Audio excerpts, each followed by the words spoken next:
Maraming tanong, maraming sagot, maraming haka-haka at maraming mga katha.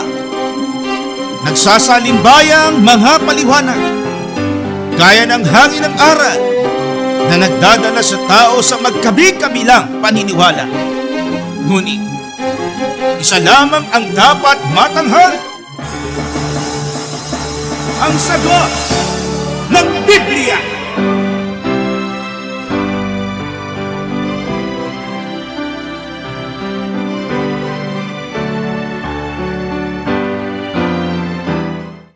Gaya po ng inyong narinig, mga giliw naming taga-subaybay, sa palatuntunan ito na ang kabanal-banalan, ang bahagi pong ito ng ating programa, ay pinamagatan po nating ang sagot ng Biblia.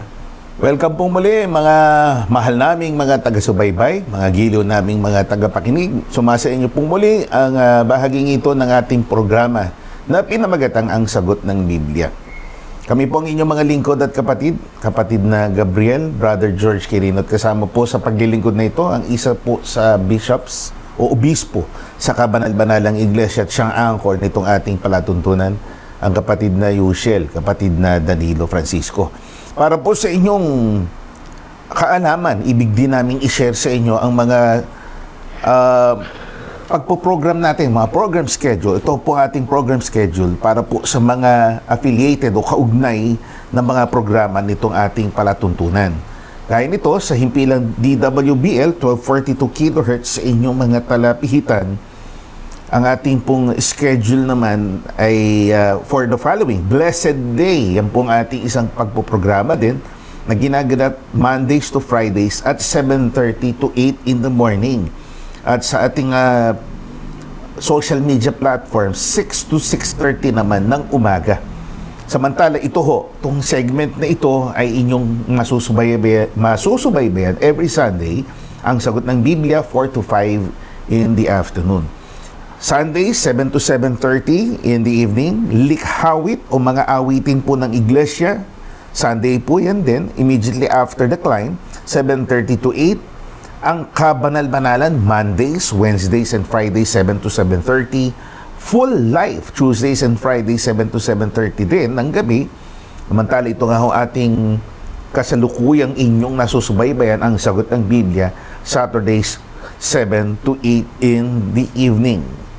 Ang mga numerong pwede nyo pong padalhan ng inyong mga katanungan ay ang mga sumusunod. Ang ating pong mga text lines, 0927-140-3782, 0927-140-3782, 0909-555-5009, 0909-555-5009, 0991-419-2027, 0991-419-2027.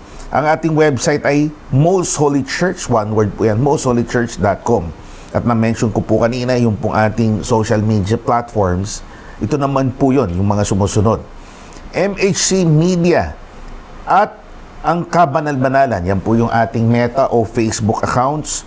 Samantala sa YouTube naman, The Most Holy Church. Ang punong tanggapan po o central office ng ating church ay matatagpuan po sa Maynila, number 688 Rahabago Street, Gagalangin, Tondo, Manila. Again, let me introduce ourselves, kapatid na Gabriel. Sa paglilingkod na ito, kasama po natin ang ating kapatid na Yushel.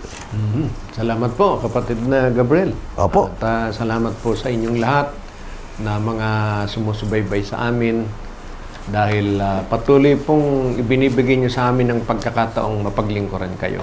Siyempre, nagpapasalamat tayo unang-una sa Diyos na gumagabay sa atin upang magkasama-sama tayo sa pag-alam at pag-unawa ng kanyang mga kalooban na nagiging tugon sa inyong mga katanungan, sinasagot sa pamamagitan ng Biblia.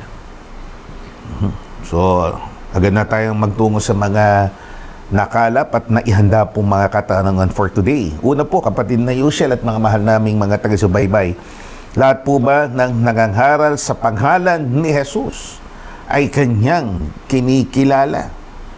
Ayan, ito'y madalas na itatanong po sa atin. Kasi nga, according to yung general na pagkaunawa ng marami. As long as they are calling upon Jesus, tumatawag sa ating Panginoong Jesus, otomatiko na ito po ay may recognition o pagkilala na mismo ng ating Panginoong Diyos. Hindi po. Yun paniniwala ng marami na lahat sa Panginoong Jesus na kinikilala ng Panginoong Jesus kasi pangalan niya yung ginagamit. Pero ang Panginoong Kristo Jesus mismo ang nagpahayag na hindi lahat kikilalanin niya, kinikilala niya kahit hanggang sa panahon ng kanyang muling pagparito. At yan ay mababasa natin sa Biblia. Opo. Sabayan niyo po kami. At inyong makikita dito sa ating monitors at makikita niyo rin mismo sa inyong mga screens. Sa mga kaibigan natin nakikinig sa radyo, ganito po ang nakasulat, Mateo 7:22 hanggang 23 sa Tagalog Popular Version. Sa araw ng paghuhukom, marami ang magsasabi sa akin, Panginoon, hindi po ba't sa iyong pangalan ay nangaral kami, nagpalayas ng mga demonyo, at gumawa ng mga himala?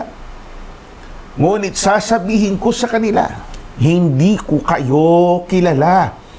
Lumayo kayo sa akin, kayong mga gumagawa ng kasamaan. Yan. Ang napakalinaw Ginagamit ang pangalan ng Panginoong Kristo Jesus. At kung titingnan natin, mabuting bagay yung kanilang ginagawa. Opo. Kasi papalayas ng demonyo, papagaling ng mga may sakit, gumagawa ng mga himala. Opo. Diyan hangang-hanga yung mga tao. Ayun ang hinahanap nga ng mga tao, lalo na sa mga panahon natin, pag desperado sila, naghahanap sila ng kagalingan sa kanilang mga karamdaman, pag hindi sila nalalapatan ng gamot o ng pagpapagaling ng konbensyonal na mga doktor, Opo. doon sila bumabaling.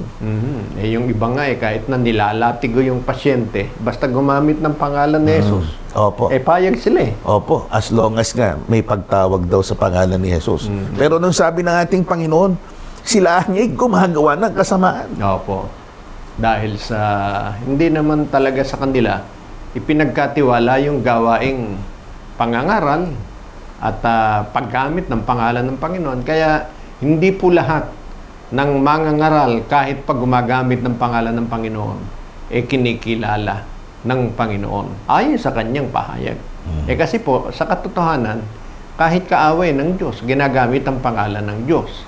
At yan ay mababasa natin sa awit 139:20. Basahin natin. Sapagkat sila'y nangagsasalita laban sa iyo ng kasamaan at ginagamit ng iyong mga kaaway ang iyong pangalan sa walang kabuluhan. Yan. Napakalinaw. Kahit kaaway ng Panginoon, ginagamit yung pangalan niya sa walang kabuluhan. Kaya wag po tayong padala o maniwala kaya na sa kaisipan na basta gumagamit ng pangalan ng Panginoon in the name of Jesus, kay Jesus na nga. Hindi po ganon. Yun tuwirang sinasabi ng Panginoon. At kahit sa panahon ng mga apostol, kapatid na Gabriel, meron silang natagpuan na kalipunan o mga nangangaral sa pangalan ni Jesus. Kahit yun, malinaw na talagang hindi kasama ng Panginoon. At yan ay inelaborate nga ng Panginoon na sa totoo lang, talagang kahit gumagamit sila, malaya nila magawa yan. Siyempre, kahit noon, malaya nila nagagawa. At hanggang ngayon, siyempre, ang tao as long as walang na-violate na batas o law, they can freely use the name of a God or the God, katulad ng ating Panginoong Kristo Jesus. Pero, sabi nga sa ating pag-aaral, dapat maging mapanuri tayo. Kasi mismo, ang Panginoong Jesus na nagsabi, hindi ko sila nangakikilala o hindi ko sila kinikilala. Opo. Kaya inaasahan po namin na kung ito man ay salungat sa paniniwala ng marami, hindi po ninyo ikasasama ng loob itong katotohanan ito. Sa halip, magbubukas ng ating kaisipan, ng ating pananampalataya, na talagang meron pong mga tiyak na sinasabi ang Biblia na kinikilala ang Diyos at merong mga mangangaral kahit pag gumagamit ng pangalan ng Panginoong Hesus, hindi po niya kinikilala.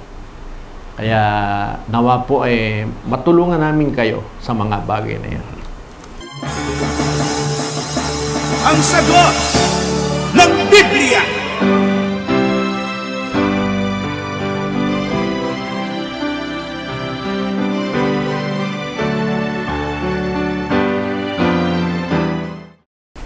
So, salamat po mga kaibigan. Ang kasunod po ay ano po ang kasamaan, kapatid na Yushin? Kung ang tao, eto yung pagkaka-frame o structure ng ating katanungan, ano ang kasamaan kung ang tao ay naniniwalang higit sa isa ang Diyos? Ibig sabihin sa kanyang paniniwala, ang Diyos ay hindi iisa. Opo. Yun ang talagang ibig sabihin. Opo. Dahil yung Meron iba, ang sinasabi, maraming Diyos. Opo. The more the merrier. Mas maganda. Mhm. Parang kaibigan, mas maganda marami kang Opo. kaibigan kaysa isa lang. Mhm. Yung iba, ang katwiran, siguro maraming, mas maganda maraming tinatawagang Diyos. Baka yung iba peke, ito, matamaan natin tong Diyos na to, majakpatan natin, parang tumaya. Majakpatan natin. Hindi lahat natatawagan natin. Merong isang matatamaan tayo na tunay, ika nga. Opo. Pero sa Biblia po, mga giliw naming taga-subaybay, yan pong ganyang paniniwala ay may masamang epekto, dulot sa isang tao o sa atin. Pagka ganyan po na ang paniniwala natin ay ang Diyos ay higit sa isa. At yan ay napatunayan na malaki ang dulot na kasamaan. Mababasa po natin sa unang pangyayari sa panahon pa ni Adam at ni Eva. Opo. Genesis. Narito po ang nakasulat. At sinabi ng ahas sa babae, tunay na hindi kayo mamamatay, sapagkat talastas ng Diyos na sa araw na kayo'y kumain niyaon, ay madidilat nga ang inyong mga mata, at kayo magiging parang Diyos na nakakakilala ng mabuti at masama. Yan. Napakalinaw. Yan mismo ang sinabi ng ahas o ng diablo sa babae. Sabi niya, talaga bang bawal kainin yung mga bunga ng punong kahoy? Naniwala naman si Eva na hindi nga alam nung ahas. Opo. Na ang specific na sinasabi, hindi.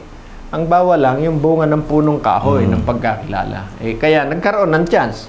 Opo. In-entertain niya Opo. Ngayon, sabi, ang totoo, pagka kumain kayo niyan, magiging parang Diyos kayo. Opo. So, dahil napaniwala Opo. ni Satanas na bukod sa isang Diyos, pwede pang magkaroon ng ibang Opo. Diyos. Yun, nahikayat sila kumain ng bunga ng punong kahoy. Naipasok din yung ideya na higit sa isang Diyos ang tunay. Ika nga, magiging parang Diyos. Di ibig sabihin, outright, you will be like God. You are a God. Opo. In effect, ika nga sasabihin, magiging Diyos ka. Dahil tataglayin mo kung ano yung kapangyarihan ng Diyos pagka ginawa mo ang bagay nito. Oo, kaya hindi kayo pinakakain niya. Naniwala siya na pwede siyang maging Diyos. Opo. Kaya kung ang tao po, ang paniniwala, bukod sa isang Diyos, meron pang iba, pwede po siyang madaya ng diablo. Na bandang huli, tulad ni Eva, mahikayat siya na baka pati siya maging Diyos. At yan naman ang paniniwala ng iba na akala niya, Diyos na siya pagka nakahigit siya ng konti sa kanyang kapwa. Opo. Di ba? Nag-aasal na parang Diyos, parang Panginoon sa kanyang kapwa. Kasi nga, diyan nahikayat ng diablo ang tao. Magkaroon siya ng katangian na higit sa iba, higit sa kanyang kapwa-tao, at mararating niya ang katangian gaya din ng Diyos. Kaya, ang kaisipan na may Diyos na higit sa isa, yan ang pintuan ng diablo para madaya ang tao. Yun po ang malaking kasamaan. Tulad ng nangyari. So, iwasan talaga natin yung konsepto na yun. Yung Opo. ideya na yun na merong higit sa isang Diyos. Siyempre, alam natin sa paligid natin, hindi man natin maaawat yung iba kapatid Opo. na Yusel, na magpasok ng kanilang ideya tungkol sa kanilang yun nga, pantheon of gods, makaramihan ng kanilang mga Diyos, yung kanilang mga mitolohiya. Pero sa ganang atin na mga Kristiyano, dapat maging maingat tayo. Absolutely, isa lang ang dapat natin kilalanin. Oo po. Kaya yan napakahalagang bagay. At mababasa naman natin yan, totoo. Kahit ang Diablo, alam niya, isa lang ang Diyos eh. Opo. Basahin natin. Gamit niya yung same, scripture eh. Gagamit din siya na nakasulat eh. Yung deception niya, nabunyag sa mismong salita rin niya. Opo. Sige, basahin po natin. Sa Santiago, Kapitulo 2. Basahin natin. 19. Ikaw ay sumasampalataya na ang Diyos ay iisa. Mabuti ang iyong ginagawa. Ang mga demonyo man ay nagsisisampalataya at nagsisipanginig. Yan. Kahit ang demonyo, kahit ang Diablo, alam nila. Yan. Isa lang ang Diyos. Ganon din ang kanilang pananampalataya. Kaya yung Diablo, talagang nandaya lang. Kaya sinabi niya, magiging Diyos din kayo. Kaya napakahalaga po na ingatan natin sa ating isip, sa ating puso. Isa lang ang Diyos. Pagka pumayag tayo na may higit pa sa isang Diyos, halimbawa, noon, isa lang ang Diyos. Pero nung pumarito si Kristo, dalawa na. Opo. Baka pag may sumunod pang pumarito, tatlo na yan. At bandang huli, sasabihin sa'yo ng Diablo, ikaw man, pwede kang maging Diyos. Opo. Na unti-unti na makumbinsi. Ika nga yung nag-iisang doktrinang universal, iisa lang ang Diyos. Tapos dinudurog niya ng unti-unti. Si Satanas, yun nga, siya yung may gusto niyan eh. Opo. Para tayo mapaniwala, malayo tayo sa tunay na iisang Diyos. Pero sa katotohanan, kahit siya, alam niya, isa lang ang Diyos. Pero dahil ang gusto niya mandaya, ginugulo ang pananampalataya ng tao. Kaya sana tulungan tayo ng Panginoon. Manatili po sa ating puso, sa ating isip. Isa lang po ang Diyos. Pakinggan natin ang isang awitin. Ang ating singer or choir member ay si Sister Faith Grace Monleon from Cainta, Rizal. Siya po ay member din ng isang special group, special choir. Ang tawag po natin sa church ay Mada Choir. Ang unang awitin po niya, Ama, maghihintay ako. Ladies and gentlemen, Sister Faith. Isang mapagpalang araw at kapayapaan po sa ating lahat. Ako po si Kapatid na Faith, isang mga awit sa loob ng Most Holy Church of God in Christ Jesus. We are truly blessed and grateful dahil po sa patuloy na pagtangkilik ninyo sa programang Ang Sagot ng Biblia. Kaya hayaan niyo po na alayan ko kayo ng isang awitin na magbibigay na pag-asa sa atin, na sa kabila ng mga struggles o problema ay may isang Diyos na buhay at hindi niya tayo pababayaan. Kaya kung paano tayo ay naghihintay sa kanyang muling pagbabalik, ikaw ay kanya ring hinihintay. Kaya halika na, manumbalik, magtiwala at manghawakan sa kanyang pangako at sabihin, Ama, maghihintay ako.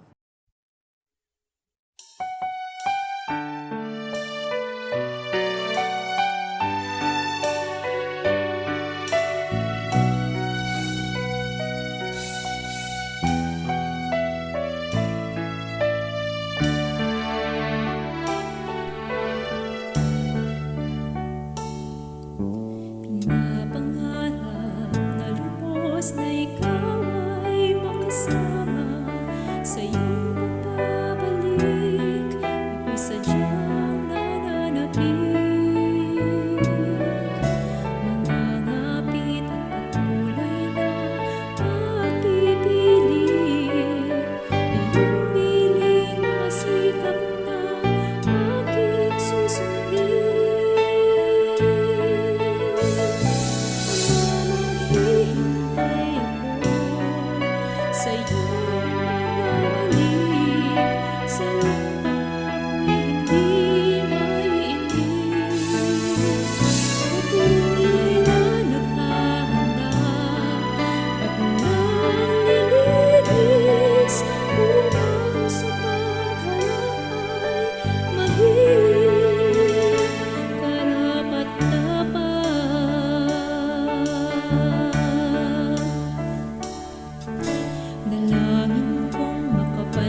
taga-Kainta, kapatid na Yusel. Opo. Salamat po, sister. Talagang maraming bunga dyan sa lugar na yan. Mga blessed with wonderful voices na ibinibigay o inihahandog sa Diyos at sa kapakinabangan din ng kapatiran. Nung nagsisimula ang iglesia dyan sa Kainta, yung tatay niya ng isa sa mahusay Opo. mag-gitara, si Brother Teddy Monleon. Opo. Marami ako nakagis ng dyan din na mga No. musikero. Tumutugtog talaga. Naalata tuloy tayo eh. Opo. Baka kayo lang. Next question mga kaibigan. Aha. Masama ba ang, ayan, ito, napapanahon to kapatid na Yusel. Siguro, nakikurious yung iba dito. Masama ba ang humiling o yung kumakausap sa salamin? Ayan. Salamin. Referring to the mirror. Yung mirror po yan, ha? Salamin. Kasi salamin, gaya ng suit. Yung glasses po yan. Yung Mirror. Yung Oo, pag mirror. tumingin ka, may nakikita kang larawan Opo. na madalas ikaw yon. Siyempre, ganun. yun ay representasyon mo dahil nakikita mo yun. Okay. Siyempre ngayon, mga kaibigan, siguro naobserbahan natin, merong isang popular na remake o live remake ng isang fairy tale sa Disney, si Snow White. Bantog dyan, bahagi ng kwento dyan. Noong pa, nung maliliit pa tayo, nakikita mo yung nakikipag-usap yung evil queen dun sa salamin. Sinasabi niya, mirror, mirror on the wall. Di ba? Sinasabi niya, who is the fairest of them all? At hindi kaila sa ating mga Pilipino dito, lalo na yung mga kabataan, tayo'y nagigiliw sa musika ng isang all-girl group. Isang awitin po nila na ang nilalaman din ay iparehas. Na sila po ay sumasangguni, kumakausap sa salamin. So, ang tanong, Humihiling. humihiling. Salamin. Ang tanong, biblically speaking, hindi tayo naglalayo na manirang puri o di kaya maging KJ o Killjoy. Gusto niyong gawin yan, it's up to you. Pero kung kukonsultahin natin ang Biblia, ano ba ang sinasabi ng kasulatan tungkol dito? Masama ho ba? Humiling, makipag-usap sa salamin. Although, technically, tayo naman, alam natin, hindi naman sasagot yung salamin. Salamin lang ho yun Opo.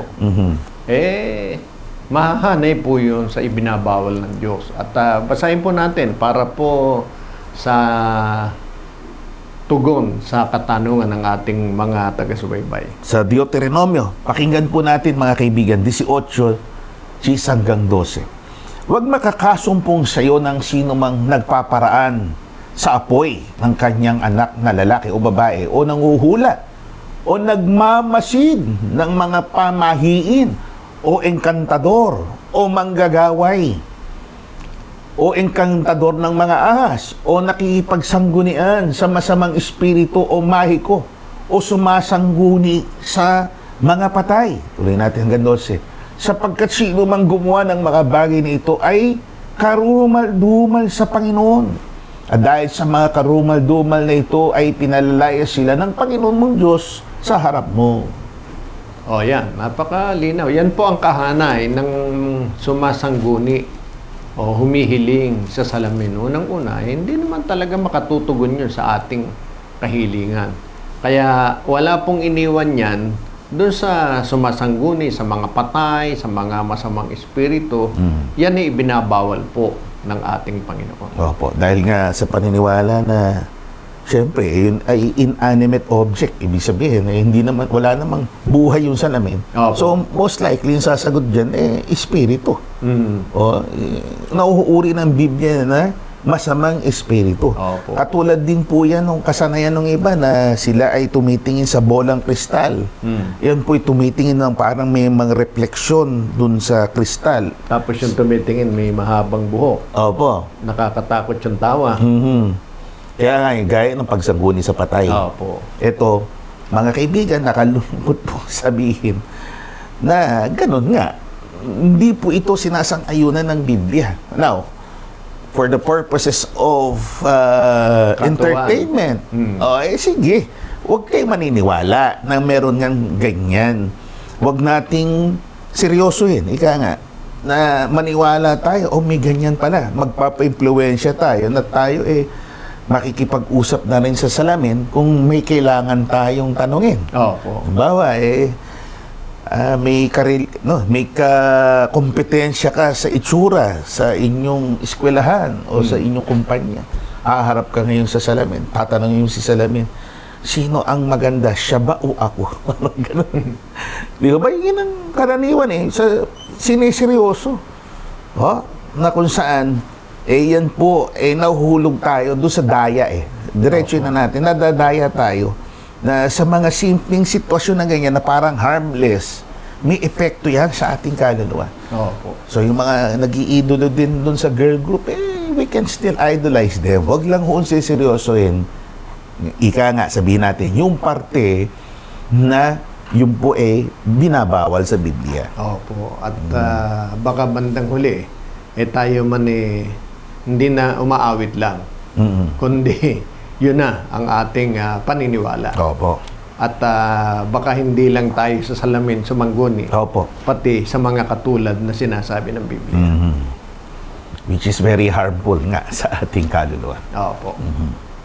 Salamat po, mga taga-subaybay. Ayan, ito pa isang napapanon, kapatid na Yusien.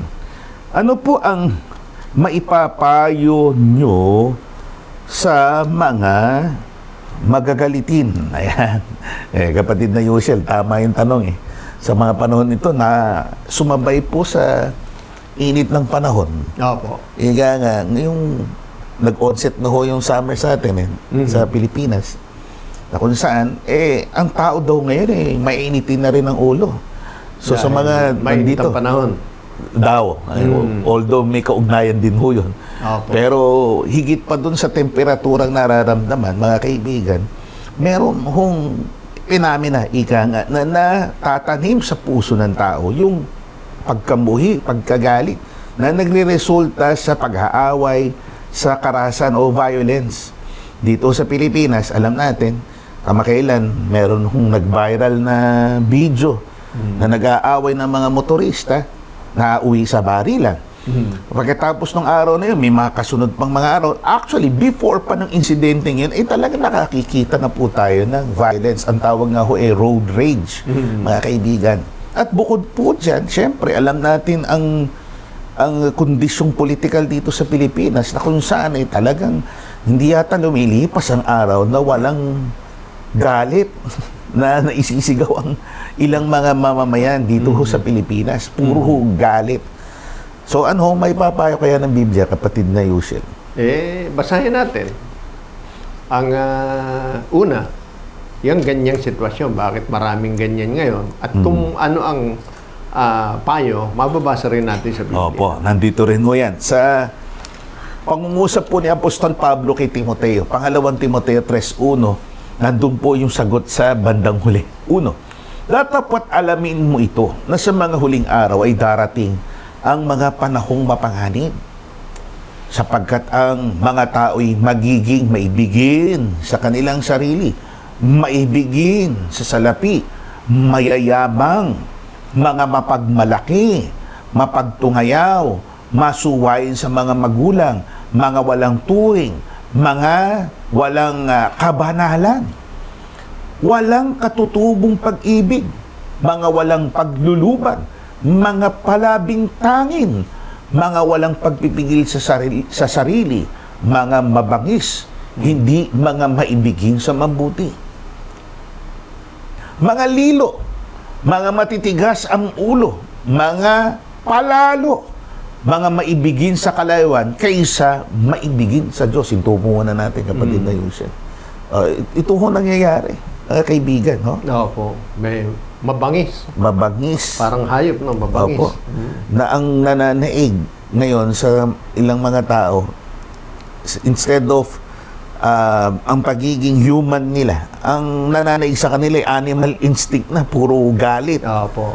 Kaya sabi nga dito, ito'y resulta, kung ating pong babasahin sa sinabi ni Apostol Pablo, ito po'y resulta ng marami din ng factors. Pagiging mayabang, nananaig yung mayabangan sa katawan. Opo. Pag walang pagpipigil, walang paglulubag, matitigas ang ulo, hindi sumusunod sa tinig ng kanilang mga magulang. Opo. At nauwi nga sa pagiging marahas. Opo. Yan ang karaniwan ngayon. Opo. At nakikita natin, syempre, tayo mulat sa mga nangyayari sa ating kapaligiran. Hindi naman maitatanggi ng ilang mga tao, lalong-lalo noong sa politics natin, na nagpapakalat ng galit sa kanilang nagtatanim ng galit sa puso ng mamamayan.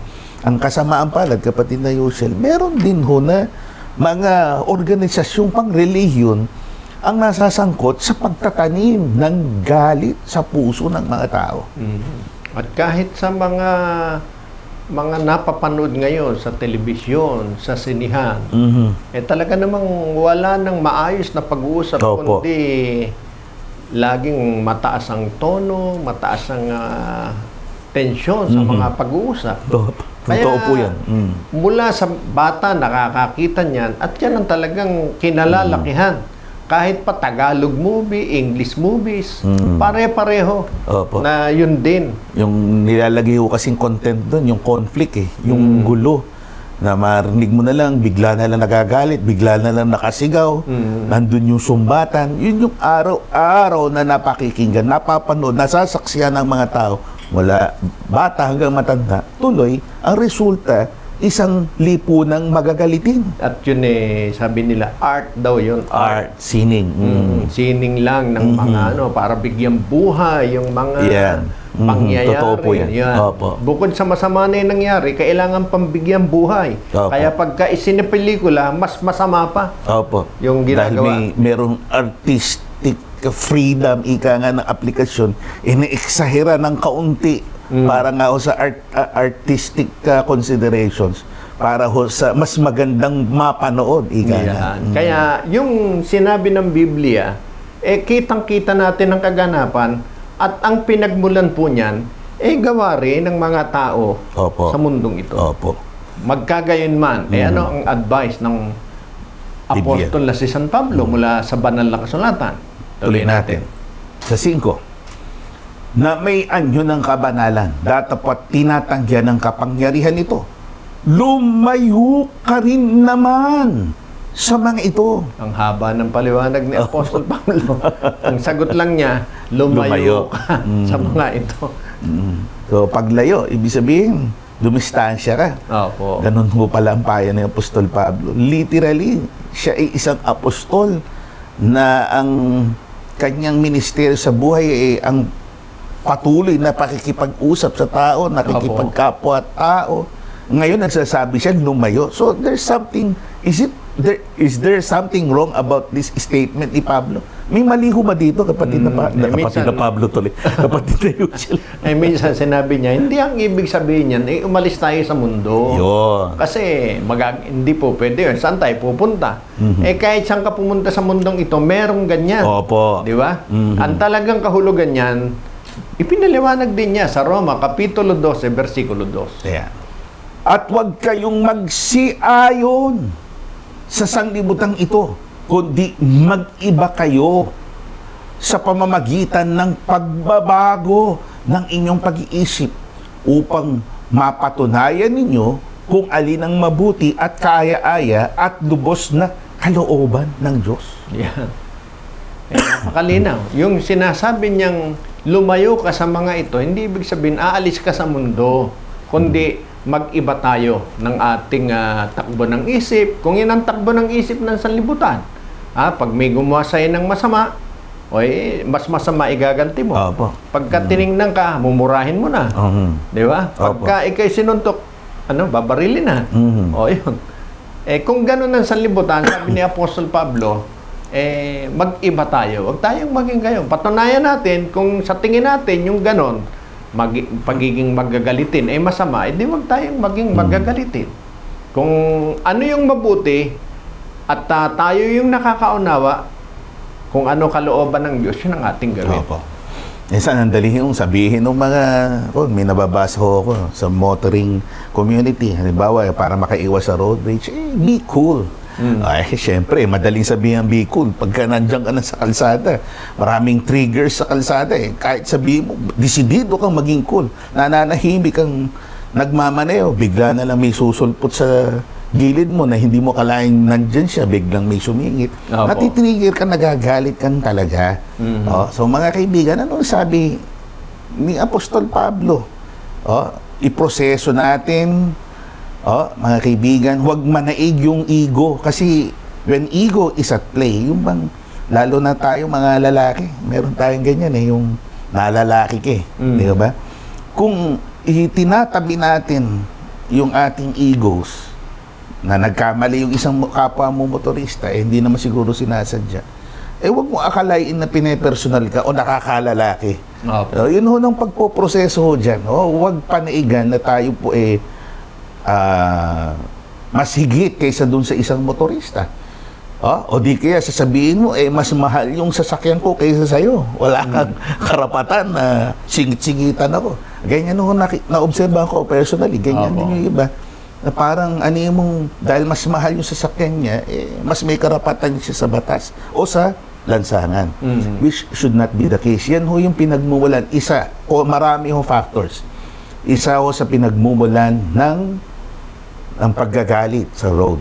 Opo. At madagdag ho, kapatid na Yushel. So kung napapansin nyo, ang lipunan natin ay gayon nga. Makinig po kayo ng makabubuti sa inyong personal na pagkatao.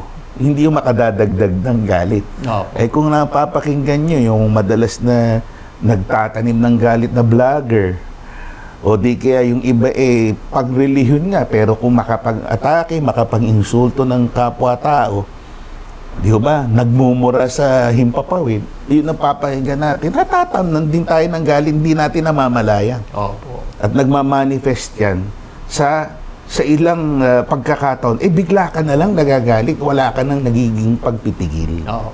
Kaya umiba po tayo ng landas na tinatahak ng kaisipan. Kung yan ang takbo ng mundo, huwag dyan po tayo makigulo. Kundi gawin natin kung ano ang talagang kalooban ng ating Panginoon. So, salamat po.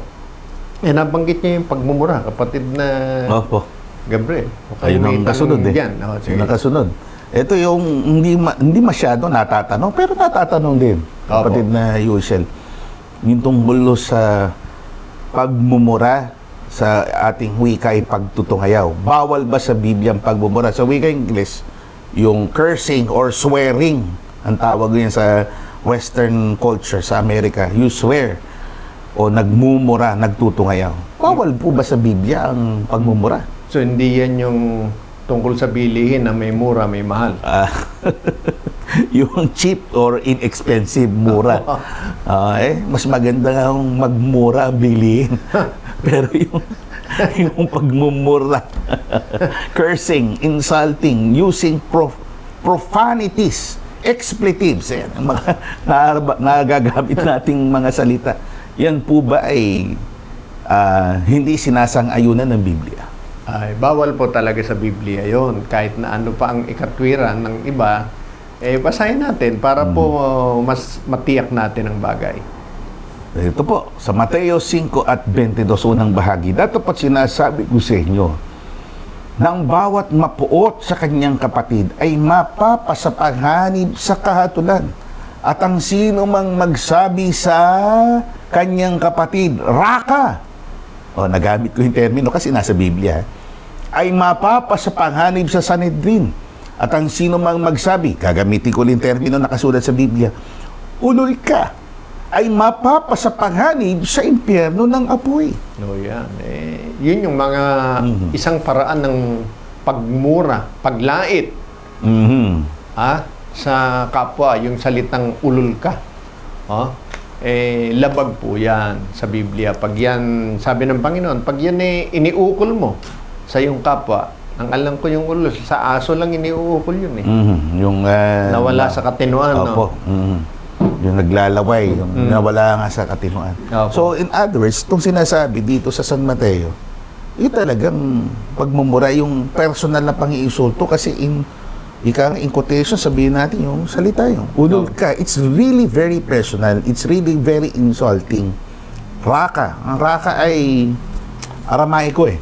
Kapatid na Yusha sa nabasa ko, ibig sabihin talagang may kahalintulad na salita sa Pilipino na nagiging, hindi naman siya dapat mura, pero naging mura o tungayaw na rin yung TANGA. So, Pag sinabi mo outright, Raka, parang sinabi minumura mo rin siya. parang Iniinsulta isang mo siya. salita na pag ikinapit mo sa tao, nilalait mo siya. Yun, niyuyurakan mo ang pagkatao niya. Merong salita na hindi yung mga salitang yan, pero pag sinabi mo, ginagawa mong mababang uri, ama Opo, yung opo. tao. Yung ganong mga Hindi mo kapantay. labag sa kalooban ng Diyos yun. Pinangangatwiranan nga lang ng iba yan. Halimbawa, sa isang reliyon, pinangangatwiranan niya dahil deserving naman daw nung taong ganunin siya. Deserve. Ika nga sa mga kabataan yan, deserve. Pero deserving daw. Kasi sinungaling, yun, nahatulan na agad. Although deserving nga yung tao, Sa tingin niya. sa tingin niya, hindi yun katwiran. It doesn't justify what is written in the Bible na bawal, huwag mong gagawin. Kahit Opo. na sabihin mong sinunghaling na numero 1 yung kausap mong yun. Although totoo, sabihin na natin totoo for the sake of argument, it doesn't justify na ito ay o siya'y minumura o tinutungayaw. Opo. Kaya bawal po talaga. At kahit si Apostol Pablo, kasi yan, sinabi ng Panginoon yan. Si Opo. San Pablo, ganun din ang kanyang pahayag. Basahin natin sa Colosas 3:8. Narito po. Tatapat ngayon ay inyo namang layuan. Ayan ha. Ang lahat ng mga ito. Galit, ayan, nasabi na kanina. Oh. Galit, kapuotan. So, nakabunch yun, nakapackage sa isa yan, no? Galit, kapuotan, paghihinala, panunungayaw, mga salitang kahalay-halay na mula sa inyong bibig. Yan. Siyempre, kahit sa atin iukol yung mga salitang yon, di ba, masakit din. So, yung salitang yon, hindi rin natin dapat iukol sa ating Opo. kapwa. Again, pinangatwiranan po yan. Reliyon. Sa politics din ho, kapatid na Yusel, pinangangatwiranan yan. In fact, sa ating lokal na Supreme Court, in a Opo. 1969 resolution, sinabi, there's nothing wrong daw sa pagtutungayaw. Yes, wala hong masama. Kung ang pinag-uusapan tungkol sa paninirang puri sa tao. Yun ang konteksto nung nakalagay doon sa resolution ng Supreme Court na kung saan pag sinabi mo yung salitang PI, si PI, alam nyo na ang tinutukoy ko, sinabihan nyo isang tao, hindi ibig sabihin sinisira ang puri nyo. Yun ay ekspresyon ng galit mo, which is kasama yan sa kalayaan daw ng pamamahayag ng tao. Yun tama. We agree with the Supreme Court. Yan ay ekspresyon. Pero as Christians, we should not allow ourselves na yung tayo po nadadala ng ating emosyon. Kahit na galit tayo dun sa tao, hindi pa rin gina-justify noon. Hindi naman tayo sa legalist hindi naman tayo sa usaping batas para panghawakan natin, nayurakan natin ang ating kapwa. In fact, ang Panginoong Kristo Jesus nga wala naman kung ginawang ganyan na pang-iinsulto. Although siya ang iniinsulto, pwede niyang gantihan. Pinakita niya ang kagandahang asal. Maging ang kanyang labi, sabi nga ni Apostol Pedro, ay hindi kinasumpungan Ng daya. ng daya. Kaya bawal po at pinaiiwasan yan sa isang Kristiyano. Ang sagot ng Biblia.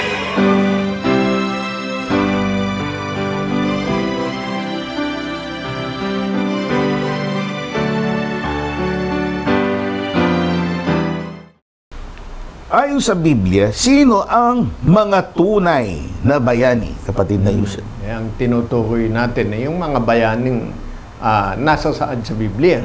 Ay basahin natin. Hebreo 11:32 hanggang 34. At ano pa ang aking sasabihin sapagkat kukulangin ako ng panahon kung sasaysayin ko ang tungkol kay Gideon, kay Barak, kay Samson, kay Hepte, tungkol kay David, kay Samuel at mga propeta. ng mga ito sa pamamagitan ng pananampalatay nagsilupig ng mga kaharian, nagsigawa ng katwiran, nangagtamo ng mga paghako, nangagtikom ng mga bibig ng mga leon, nagsipatay ng bisa ng apoy, nangakatanan sa talim ng tabak, nagsilakas sa kahinaan, naging mga makapangyarihan sa pakipagbaka, nangagpaurong ng mga hukbong taga-ibang lupa. Ang tinutukoy po dyan, gaya ng ating nalalaman, yun nga, yan yung mga nakipagbaka para sa ating Panginoon. Kaya, hindi natin inaalis na ituring na bayani yung mga kinikilalang bayani, lalo na sa ating bansa. Opo. Tulad ng mga sila Jose Rizal at iba pa. Okay po yun. Pero sa Biblia, ang kinikilala talagang bayani, ang bayani tungkol sa pananampalataya. So, hindi nga minamaliit yung makabayanihan ng iba, no? Opo. Especially dito sa Pilipinas, meron tayong Bataan Death March na kino-commemorate April 9. Yan po ay Day of Valor, ika nga, ng kagitingan ng mga Pilipino at mga Amerikano na nagsakripisyo, nagbuwis ng kanilang buhay. Opo. Yun ay kino-commemorate April 9. No? Sa August po yung National Heroes Day pala. Sa Agosto po yung pangkalahatang pagkilala sa lahat ng mga bayani. Gayon man, may kabayanihan po itong Mga sundalo. April 9, no? April 9 na mula dun sa Bataan, nagtungo dun sa Tarlac. They expressed their loyalty, their allegiance to the Philippines and to the US. Siyempre, nagpakita nga na kagitingan. Yan ay kinikilala ng ating bansa. At maging sa Amerika, kino-commemorate din nila yung kabayanihan nila. And same is true dito sa Biblia. May kinikilalang bayani. Bayani ng pananampalataya, gaya ng inisa-isa, ininumerate ni Pablo. At may marami pang iba. Opo. At yan po napakahalagang maging tularan natin na talagang kung merong unang-una na dapat hangaring pagiging bayani, yung bayani ng pananampalataya tulad ng mga unang lingkod ng Diyos na hindi tumalikod sa katungkulang maglingkod sa Diyos habang sila'y nabubuhay. At ukol dyan, talagang yan ay kinikilala at iniuutos na kilalanin ayon sa Biblia. Tuloy lang natin dito sa Ebreo, kita nyo, sa liham ni Pablo. Alalahanin ninyo ang nagkaroon ng pagpupuno sa inyo na siyang nagsipagsalita sa inyo ng salita ng Diyos at sa pagdidili-dili ng wakas ng kanilang pamumuhay ay inyong tularan ang kanilang pananampalataya. Yan. Kaya napakahalaga po niyan. Yan ang ipinakikilalang mga bayani sa kabanal-banalang iglesia sa harap ng Diyos. Dahil hindi lamang ukol sa laman ang kanilang pinanindigan, kundi lalong-lalo na ang kanilang pananampalataya. Mabuhay yaong mga bayani ng pananampalataya. At syempre, sila din na nagbuwis ng buhay para sa bayan. So, maraming salamat po. Nais man naming ipagpatuloy pa ang pagtugon sa ibang mga katanungan. Puputulin po muna natin dahil dumarako po tayo sa kasunod na bahagi ng ating programa, ang pagdulog sa Panginoon. Ukol po sa ating mga kapatid na talagang patuloy na humihiling tulad ni kapatid na Tennessee Mateo na nagkikimo-therapy. Bukod po doon pati yung kanyang anak nagkabuhol-buhol daw ang bituka. Talaga namang napakahirap na mga pagsubok. May mga kapatid tayo nga may ibang mga sitwasyon naman. May mga suliranin sa buhay, sa mga pangangailangan. At ang tanging hiling, tulungan natin silang lumapit sa Panginoon. Kaya katulad po ninyo, hindi man ninyo na ipaabot ang inyong mga kahilingan sa amin, para sa Panginoon ay kasama po kayo sa aming itinutulog. Kaya tayo na po't manalangin sa Diyos, pangungunahan tayo ng atin pong minamahal, Elder Gabriel. Tayo po'y manalangin.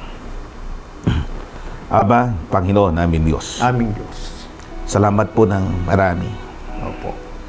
sa lahat ng bagay na pinagkaloob mo sa amin. Nagparanas ka sa iba't ibang kaparaanan ng aming buhay. Niligtas mo kami sa mga kasakunaan. Pinagaling mo kami sa aming mga karamdaman. Amen. Pinapanatili mo kami sa taglay naming buhay. Higit sa lahat ay namamalagi sa amin ang pananampalataya at pagkakilala sa iyo na ikaw ay nag-iisang Diyos na totoo at tunay na magliligtas at pumapatnubay sa lahat ng iyong mga anak sa mga huling panahong ito. Amen. Lakip ng panalangin ito ang alang-alang sa mga humihiling ng kagalingan sa kanilang mga karamdaman, gaya ni na Sister Tennessee at 10 ng kanyang sambahayan. Amang Hari, ikaw ang tanging kinikilala naming manggagamot. Opo. Ikaw ang maggagawad ng kagalingan sa aming mga karamdaman.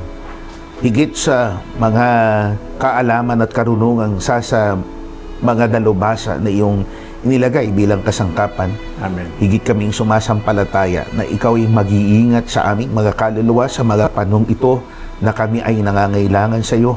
Opo. Patitibayin mo kami at hindi kami hahayaang bumitiw sa pagkakilalang ito. Amen. Hanggang sa huling hibla ng aming buhay, mamamalagi kami tapat sa iyo at sa iyong kabanal-banalang iglesia. Amen. Alalahanin mo ang marami naming mga kapwa-tao na dumadaan din sa maraming mga pagsubok, gaya ng mga lindol na dumating sa Myanmar, sa Thailand, at sa iba't ibang mga lugar na dinadalaw ng maraming mga kalamidad. Mga Hari, kumikilala kami sa iyong majesty, sa iyong kapamahalaan, na ikaw ang may pasya ng mga bagay nito at sa likod ng mga kaganapang ito, naroon pa rin ang iyong pagpapala Amen. sa pakinabang namin na iyong mga anak, pakinabang ng lahat ng tao na nagsisisampalataya sa iyo. Amen. Nahabilin din namin sa iyo ang mga kasangkapang nagtataguyod ng paglilingkod na ito sa pangunguna ng aming pangkalahatang obispo, kapatid na Hiel, Opo. at kasamang kanyang mga katuwang na mga ministro at mga obispo. Loobin mo na palakasin sila sa kanilang pangangatawan, Amen. taglayin ng katatagan ng pananampalataya na mapaglabanan ng samot-saring mga hamon sa buhay na ito. May taguyod nila ang pangangaral ng Ebanghelyo at lalong-lalo na ang bahagi niyaon ang pangangaral sa impapawid o sa pamamagitan ng social media. Amen. Kami po ay nagkakatiwalang lubos na dinirinig mong aming dalangin. Ang lahat ng ito ay aming inilalapit sa ngalan mong Kristo Jesus. Ikaw ang aming Diyos at aming tagapagligtas. Amen. Maraming salamat po sa inyong pagtangkilik, pakikinig sa araw na ito. Muli po namin kinaya sa susunod po nating episode. Kami po ang inyong mga lingkod at kapatid na Gabriel. At kapatid na Yusiel, Ang panalangin po naming magkakapatid sa kabanal-banalang Iglesia ng Diyos kay Kristo Jesus ay kapwa nawa tayo bantayan ng Panginoon sa ating paghiwalay, Mispa.